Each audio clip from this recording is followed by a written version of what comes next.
Yeah, what's poppin', guys? You got your boy Nandra here. Welcome to another video. So for this video, I'm gonna make it a little bit different. I'm gonna do both an intro to building as well as two quick sample games in order to go ahead and get my point across.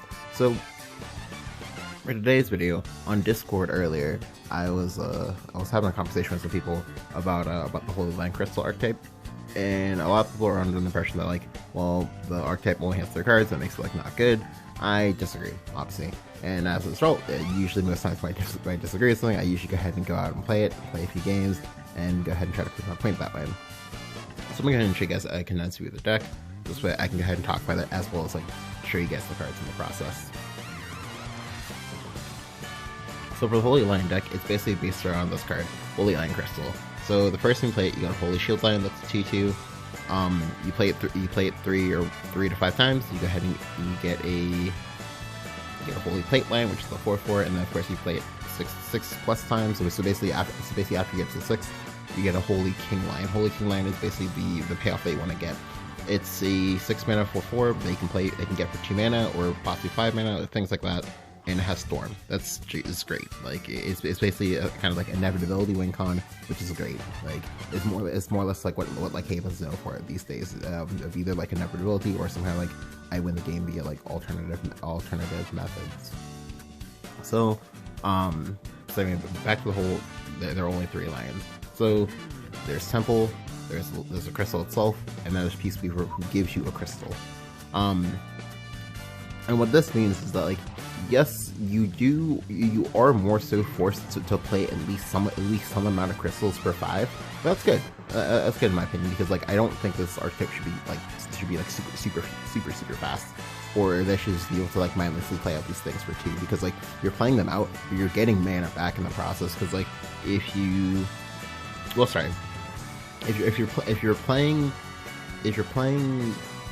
post 3 activations or post 2 activations when you play the third one, every single time you play these, you essentially gain mana. If you play the Holy King Lion, boom, you gain 4 plus mana, because a 4/4 Storm is actually I believe it's close to 5 mana, I believe. So just getting that for 2 mana or possibly 1 mana if you have Temple of the Holy Lion out, that's insane. That's ridiculous. Please don't side games, don't make this archetype better than it already is, please. But anyway. The other thing about this is that it frees up a lot of deck building space, because I know sometimes people, when they obviously there are different strokes for different folks, but I know sometimes when people build, if the archetype is say 2-pack, they have no idea what to do with it, and of course if the archetype is too little, they also really don't know what to do with it, and this I think is one of those cases. But for me, I kind of take this, or I guess I interpret it as being given creative freedom, which is very, very important when you're playing card games. Just be able to have the freedom to have options, and not just be okay, well, you play this sporty every single time. If you don't play this sporty, you're trolling or something like that. I really dislike when decks become like that. So this is my 40. This is the 40 cards that I decided to come up with, because I know some people, again, they don't really think the archetype is good. I disagree. I think the archetype is more of a grinder control archetype. Obviously, it's harder to play it in this particular format. It's not impossible, but it is harder to play it, just because it requires you to do certain things that you might not be used to doing as a Shadow Burst player. If Shadow Burst is your first game, a lot of these things it's just gonna go over your head. But I'm not a Shadow Burst. This is my first game. Shadow Burst is actually I think my 6th or 7th game.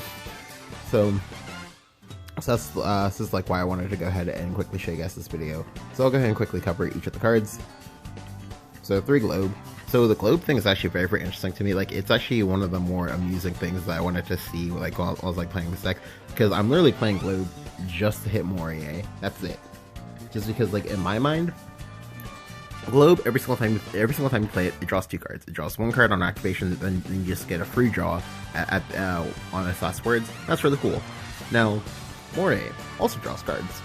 Oh, I said draws cards, but it draws a card. So with the combination of these, you just get to cycle through your deck.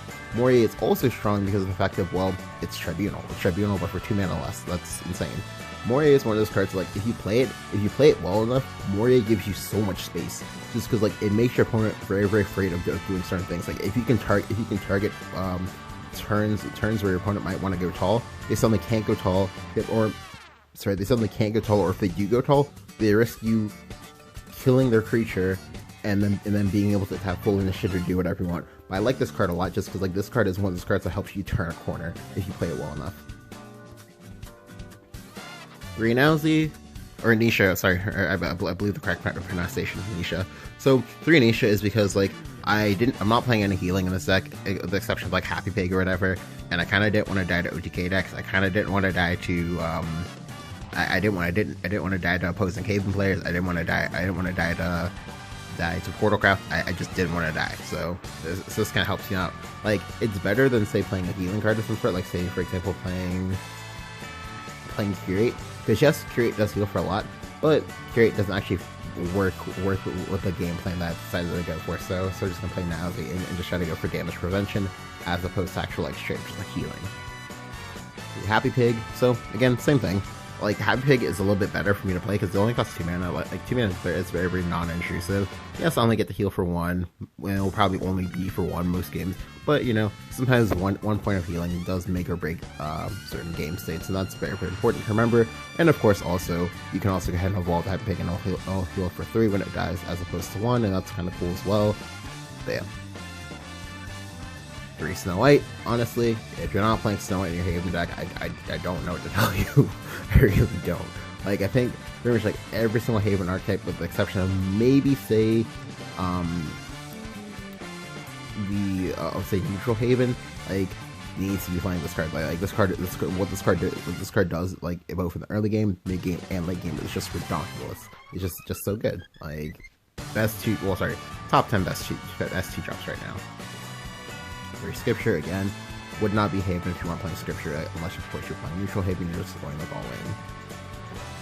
Your crystals, again, like if it's a crystal card, you have to, well, I'm not gonna say you have to, but generally for the Lion Crystal itself, as well as the Temple, you have to play 3 of those, I think.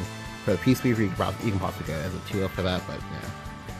For 3 Mori, I only played 3 Mori to accompany my 3 Globe.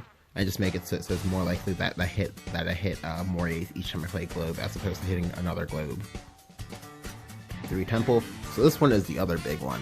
Like, Temple of the Holy Lion. Like, this card is why I personally don't want Haven to get, like, well, it's part of why I don't want Haven to get more Holy Lion Crystal generators.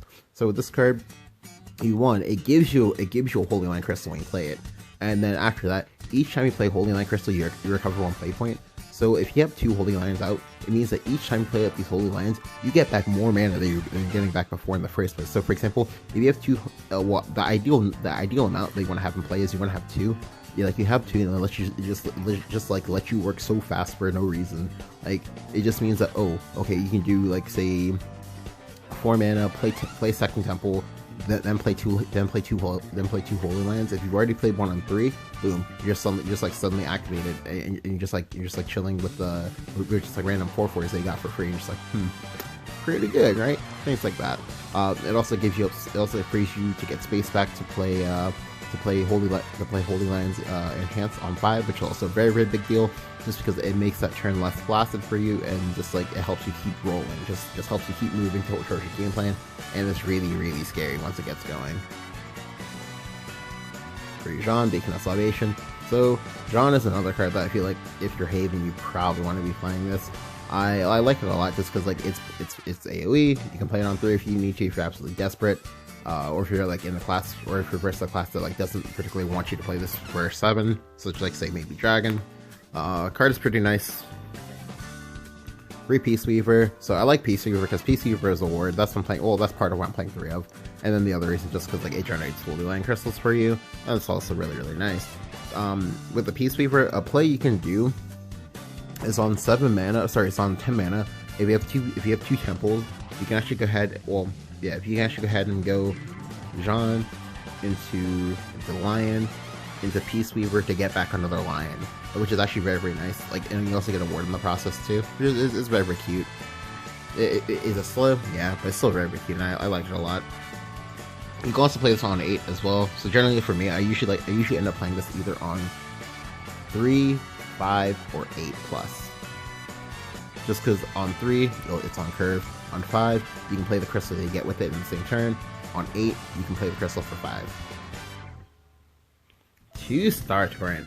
So this one is a little bit spicy tech that I decided to play because, like, again, I wanted to like facilitate my experiment. So if you remember earlier, I said that I was playing globes and I was playing Moire. Well, one thing that you notice I'm not playing is I'm not playing Dark Hand, or sorry, I'm not playing Serenine Hand. And I wanted to be able to speed up the process on this Moire, just because, like, most people can usually assume they're probably not playing they're probably not playing Hand or whatever in your line deck or whatever. So the Star Torrent like helps make sure that I go ahead and I pop these immediately, because otherwise they are kind of slow and they do kind of eat up board space. They also, because the Star Torrent will essentially read 3 mana, deal 1 AoE, and then also kill your opponent's creature. What it also lets me do is it'll also let me go ahead and use that extra spare mana to play a Holy Lion Crystal. Like, so I wanted to make it so that each time I use removal, it would let me have space to play a Holy Lion Crystal in the process. So I can just keep like eking out small increments of advantage, and just be able to go off from there. 2 Cudgel. So I've mentioned several times, but I don't actually like 3 Cudgel. I never have actually. Just because on average you're gonna have 2.5 evos per game, but you round that down to 2 because you can't have half an evo, and ideally like you want to be going first. Well, a lot of times, at least all my friends tell me anyway. It says as well. I don't really like 2 Cudgel. Also, one of your evolves you can usually end up on half hit, and it's kind of nice too. 2 Pure Annihilation. So I mentioned this before, I actually really like Pure Annihilation as a card. Now, I do like it as a card, but when I say I like card removal spells as a card, like I only like them in decks where your goal is not to play out like a billion small things per turn or something like that. Like say for example Portal. Like I don't like Portal's version of Pure Annihilation, but I do like Haven's version of Pure Annihilation. Just because like it helps in a matchup that you have a lot of trouble with, which is versus Portalcraft. Versus Portalcraft, some amount of times, like, you're going to be versus Portalcraft players who play a billion analyzing artifacts, knowing full that, if you killed it, you just, like, let them draw 5 cards. Nope. Nope. I just going to Pure Annihilate that 5 mana, deny you 3 card draws. Amazing. Awesome. Perfect.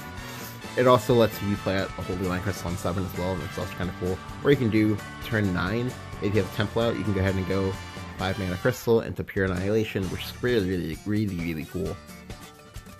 2 Judge. So Judge is a card that I actually really like a lot, just because like it's more card draw that helps. It's also a banish effect that helps as well. And it's also on a decent sized body.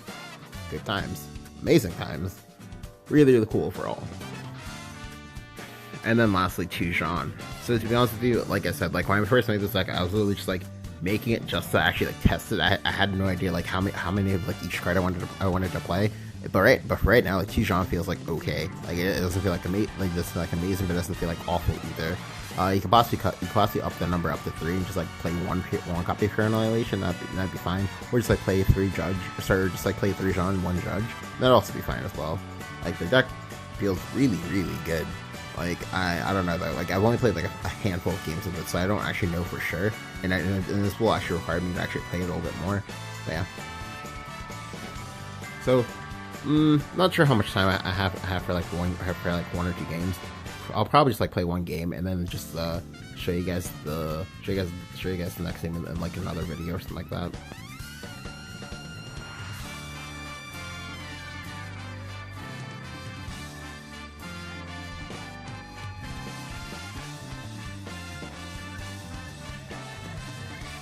Alright, so I'm versus Forest. To be honest with you, most times I think it's usually Control Force, but like sometimes it can be aggro, sometimes it can be like a mix of the two, and that like the more like aggressive mid-range. But I don't really know, at least at the moment, like what's like the most popular version of it. So the globe and the temple, those are amazing. Like those are cards I want to see immediately. So I'll go ahead and keep that hand. I pick up Jean. Jean is pretty good too. I even pick up Star Torrent. Star Torrent is amazing in this matchup just because you can kill fairies with it.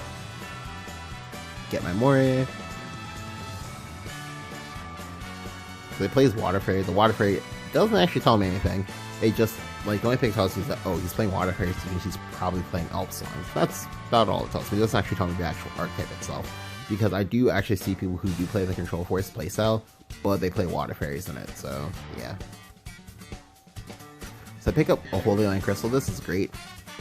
I will still play at the Temple though. The Temple just lets you go a little bit faster, because like, let's see, next turn I can go Holy Line Crystal into Moray, draw a card. You actually do have to play it in that order, because you only get the mana back after you play the crystal.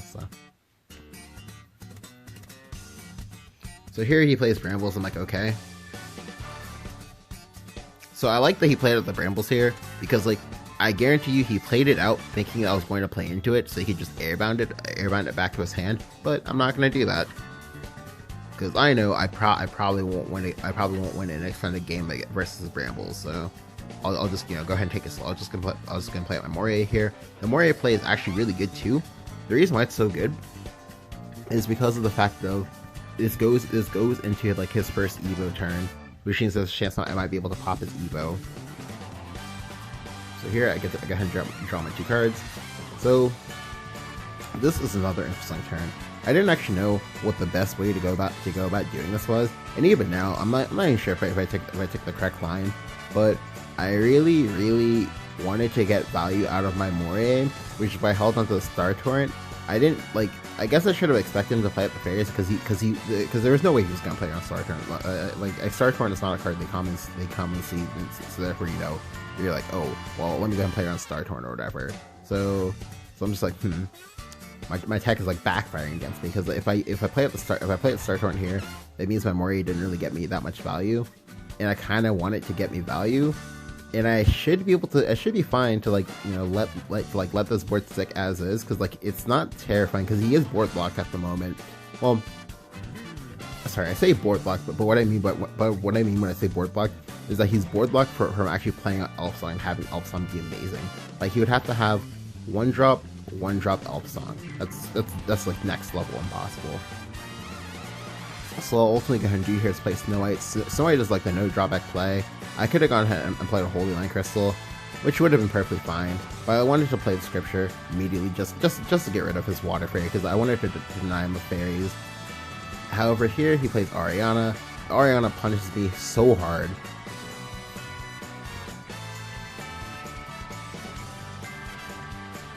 Or at least this way we've identified which archetype he is. He's aggro. Now, unfortunately, we do lose the 2 and 3, which is insanely unlucky. Like, it's actually like ungodly unlucky, but that's fine. I don't care. So what I'll go ahead and do is I'll go ahead and make my trades. Thankfully, Snow White kills us 3/3. By the way, this is why Snow White is amazing. So I go ahead and I play my Holy Line Crystal for 5. To be honest with you, I did actually make a misplay. I should have played the animated one first, because if he was paying attention, he will now know that I have 2 Holy Line Crystals in my hand, and that's not information I wanted to give him. I'll also go ahead and evolve this Holy Shield Lion as well. Go ahead and trade into the Ariana, because I can't have that hit me in the face for 5. But this is not a good spot for me to be in, because next turn he can play Aperia, and I don't have an answer. I just don't have an answer to Aperia. But he chooses instead to play Brambles. So this means they just have the 2 Brambles in hand anyway, and that's like annoying, but it's fine. Like, we'll survive.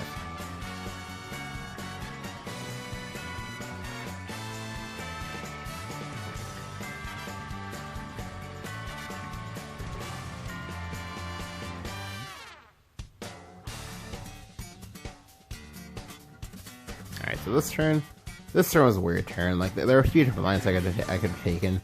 Like, I could have gone for this line, because this line, by this line what I mean is like play Crystal again, and then I should have a 4/4, evolve the 4/4 into this thing. I take 2 damage, but that's fine. I do use up my last Evo, but I guess like using up the last Evo doesn't really matter that much, because of the fact of, oh well, you know, I have Jean, I have 3 Jeans in my hand. But instead, what I decided to go for is I decided to go for the Cudgel play. I like the Cudgel play slightly more, but not like that much more, but just slightly more. Now, what this means is that like this last crystal in my hand, I have to use this sparingly, and each time I play it, I have to play it for 5 in order to just like get it back into my hand, which will kind of make some of my turns a little bit more awkward. Which I should have just gone ahead and played the crystal for and played the first crystal, and played the first crystal in the way I wanted to play it, because that would have been better overall. But here he just goes brambles, airbound. Sorry, he just goes airbound for brambles again. I'm like, okay, that's fine. That doesn't matter at all. The reason why that's good is because like now he's walking to an AoE. Like he should evolve here. Yeah, like he plays Ivy's Spell Bomb. I'm like, okay. So he evolves. The evolves is really scary, but it's also really good for me too, because now that just makes this like clean on. Like honestly, I don't know if I would have evolved. But anyway, we go ahead and we take our Queen Jean. We're just like, cool, amazing.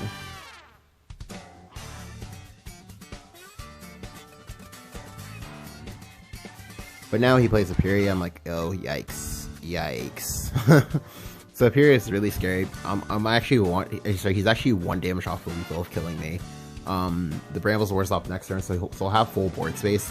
The only thing we have going for us is that I denied him, I think, all of his fairies. If he doesn't pray, he should have exactly 1 fairy in his hand. But anyway, what we'll go ahead and do is we'll go ahead and play out the Holy Line Crystal. To then play Holy Line Crystal again. To then play Moria. So, I like this line, but I'm not even sure that this line was the correct line, honestly. Like, playing the Hat Pig was probably a little bit better, so I can go ahead and like, guarantee to get the healing. But the Aperia is, like, is coming out stealth next turn. I only went for this line just because like, it lets me go Star Current plus Dark Jean next turn, which is actually a pretty sick setup. So if I don't die here, I have a chance. But here he starts off immediately with Self-Injustice, that's good. Like, it means that he's not hitting my face this turn, most likely. Yep, he plays Starry Elf, I'm like, okay, cool.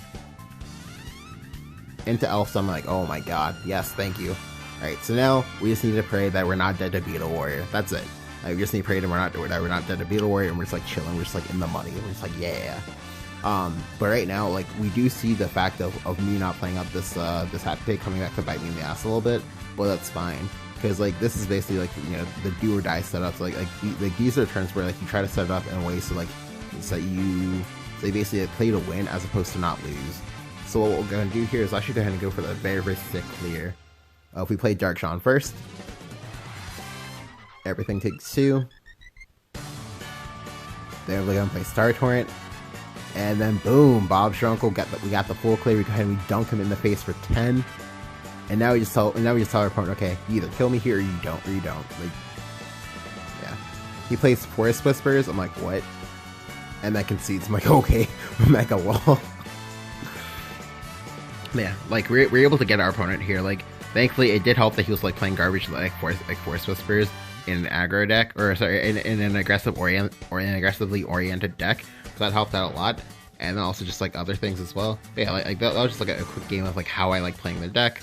I will definitely probably like play this deck on stream tomorrow and try to like fix it up a little bit and see what else I can like put in it. But at the moment, like this feels pretty solid. Like this feels like a 40 card skeleton that like I'm fine having.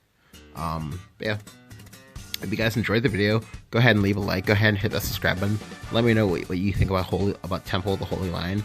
How the do you guys like the deck or do you not? And of course also, if you do like the deck, let me know what things you've been like practicing with for the Temple of the Holy Line things.